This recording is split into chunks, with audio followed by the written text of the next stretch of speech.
Colony பகுதியில் அனைத்து சமூக மக்களுக்கு உதவும் பேரவை அமைப்பின் சார்பாக வழக்கறிஞரும் சமூக ஆர்வலருமான புஷ்பானந்தம் தலைமையில் 79வது சுதந்திர தின விழா அனுசரிக்கப்பட்டது.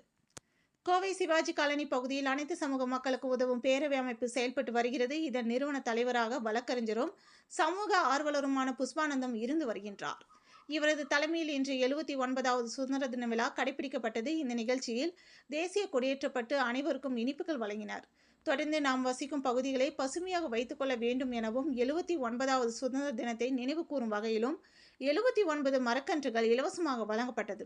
இந்த நிகழ்ச்சியில் வழக்கறிஞர் குமாஸ்தாக்கள் பால்ராஜ், லட்சுமி, ஜபா, வர்ஷா, வர்ஷினி, மோகன்ராஜா, சிவாஜி காலனி குடியிருப்போர் நலசங்க உரிமையாளர் லயன் டாக்டர் நடராஜன், இந்திரன் இதழ் ஆசிரியர் உலகநாதன், சாய்பாபா காலனி ஃபைனான்சியர் பெருமாள், வழக்கறிஞர் சிவராமன், சட்டக்கல்லூரி மாணவர்கள் ஆனந்தன், சதாசிவம், ராஜா பேக்கரி உரிமையாளர் கனகராஜ், சிஎஸ் சிட்பண்ட்ஸ் உரிமையாளர் நாணயன், அதிமுக முன்னாள் கவுன்சிலர் விஜயகுமார், மருத்துவர் கோ தமிழழகன், கலைமகள் அகாடமி இயக்குனர் மகேஸ்வரன் உள்ளிட்டோர் பலர் கலந்து கொண்டனர் என்பது குறிப்பிடத்தக்கது.